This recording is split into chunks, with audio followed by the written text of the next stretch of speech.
Hey guys, how's it going? Michael Troy here. Today we're looking at New Teen Titans Annual 2, starring Vigilante, who just made his debut on the Peacemaker show, and it was so cool, and I loved it, so I'm so excited to bring you this issue of New Teen Titans by Marv Wolfman and George Pérez. A total classic. Look at this gorgeous cover. So, hit subscribe, hit like. I'm going to cue the intro, and I'll be right back. MichaelFitzTroytv Comic book art critiques. Snark, pizza, and sarcastic ways. Levels and geeky gaze. Sadie's comics rule the day. Hurry up and turn that page. MichaelFitzTroy. Okay, so here we go. So, just covered New Teen Titans Annual 1. So, a year later in 1983, bam, New Teen Titans Annual number 2 by the same creative team. Like, I was thinking about how kind of unprecedented this is. Like, comic books came out with 12 issues a year, and then they were all done, usually, maybe like one or two fill-in issues here and there, by the same creative team, same writers, same artists. And a lot of times, like with the Teen Titans, the same team would do the annual for a double-sized issue. So how great is that? Coming out on time and everything. And this cover is absolutely beautiful. It's funny because it's kind of reminding me of Alpha Flight number 12. And I wonder which one came first. I should know the answer to that, but I don't know off the top of my head. But I love it either way. George Pérez and George Burns. George Pérez and John Byrne are two of my favorite artists. They're interchangeable. I love them. I adore them. But we're talking about the New Teen Titans Annual today. And look at this gorgeous Pérez cover. It has like everything I want. Like it has this artistry. Like he's always does these collage type designs. He's like one of the best cover artists. Gorgeous cityscape. Vigilante looking cool as hell, like with his gun pointed right at the reader.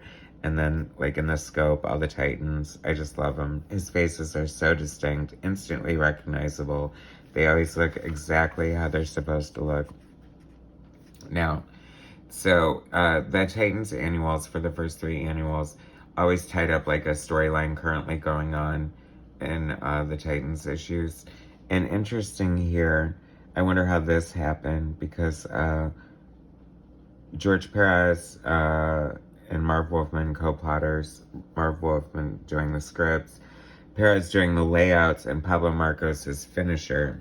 We'll see, I guess, if you're doing a monthly book, you might only have time for layouts, which would be like looser pencils, not quite finished. And I remember reading in an interview that Pablo Marcos, an inker that Pérez worked with before at Marvel, on Avengers, so he was familiar with how his inks work. So I wonder how it happened, but he said he felt like it was a little too heavy-handed, but he didn't hate it or something like that. But I have to say, I kind of love it, and I'm going to see if I love it just as much as I used to. I always loved how he did the ambulance backwards on there. I don't know why I love stuff like that. See, now the printing isn't like super great, which I know is the bane of a lot of comic book artists' existence back in the day, because a lot of the like lines either muddy together or just fall out completely. But I do see where he is a little heavy-handed. It is a little thick for, you know, the fine line that Pérez delivers. So, but interestingly, if you've ever seen Pérez's pencils, they're not as tight as you would think. I mean, they have been, but sometimes they're a little looser than you would imagine with the fine details that he puts in when he's inking himself. But I always just loved it. I thought the art was just fine anyway. I mean, I definitely knew it was different from like Romeo Tanghall's inks, but I think a lot of the great underlying Pérez, you know, design, layout, and sensibility came through. This is a great shot of Robin there. I love this, and Starfire looks perfect there. I would imagine there's probably some panels that he drew more than others. Here's a glimpse. It's funny, this is a precursor to Crisis on Infinite Earths, and you would get a glimpse of, like, the Monitor every once in a while, and there's Lila. Harbinger. And so that's kind of cool to see that. Great Pérez skyline. I mean, this is Pérez doing layouts, and he's doing like 25 panels, and then frickin' a whole cityscape with Nightwing, or Nightwing, Robin on his, Robin cycle. And just like tons of panels. So even when Pérez isn't doing like full Pérez, it's still like more complete than a lot of other artists. It's just really hard to top Pérez. Here's something interesting. This is like one of Perez's favorite things to do, is to do like a down shot of a city, and he never draws the streets. Now you look for it. And that's one to grow on. I love it. Just little hallmarks of Perez's storytelling, like a silhouette of Titan's Tower. I feel like we've seen that before, and I just love it. It makes me happy. The Titan's Table. I love this frickin' bird's eye view down shot. Like, that is so cool. And this here, like, they're all voting or whatever, and like, they're so distinct, obviously, but you can just tell who they are by their hand. And I just kind of love that. Like, that would be like a neat poster banner, wouldn't it? Little foreshadowing to Raven, like the story, the struggle with her dark side, her father being a demon, and her mother being a pacifist, the dichotomy, herself being an empath, and which would lead up to the Terror of Trigon, which we're covering soon, so don't worry about that.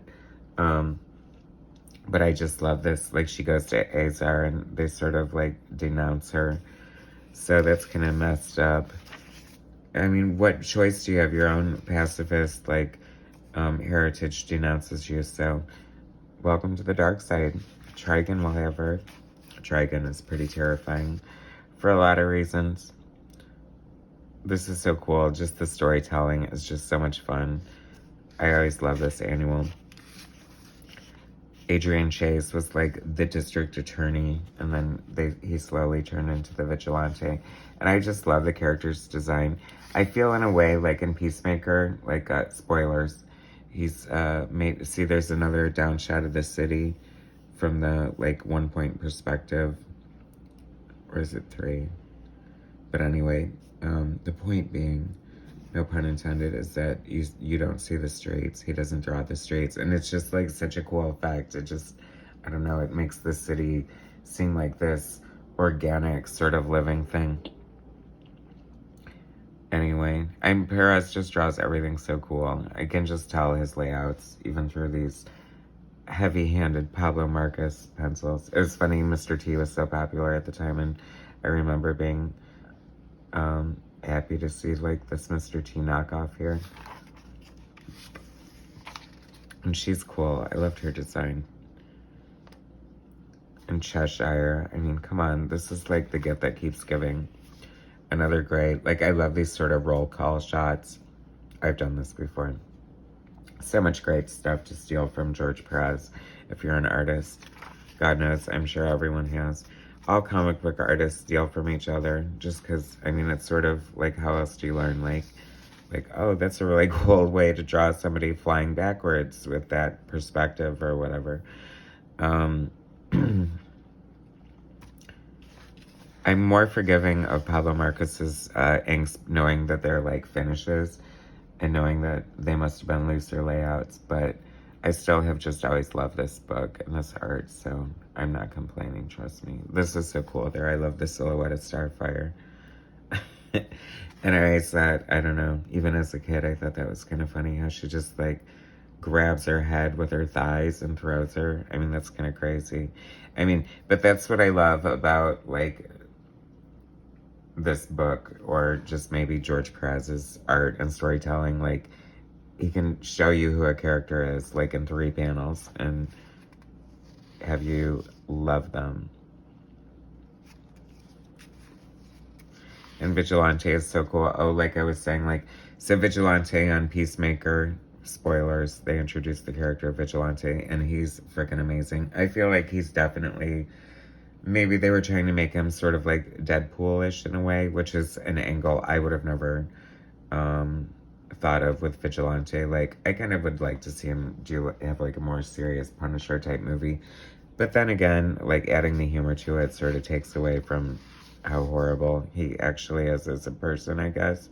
So, and I've always been a fan of the design, and I thought it translated just fine to the small screen, and I enjoyed the heck out of it. It was so much fun. Another classic sort of signature Pérez shot, like the Titans just coming to action. Why aren't they saying Titans together? Did they say it in here and I missed it? Vigilante, looking cool, looking badass. I love him. I think he's cool. He definitely could be. And then he takes off his mask and he's like this, I don't know, creepy looking, like, I love this overlay here too. Like this shadow of the Vigilante's face. Pardon me. Not the end. I feel like, did I miss something? I think, you know, I'm thinking the annual 3, actually. Yeah, I'm thinking the annual 3 with the big group shot.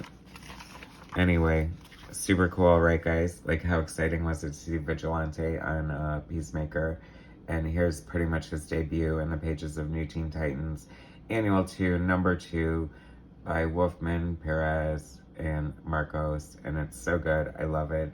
Thanks for watching, guys. Please subscribe to my channel if you haven't already. Hit like, share my content, and I'll bring you some more later. Thanks, guys.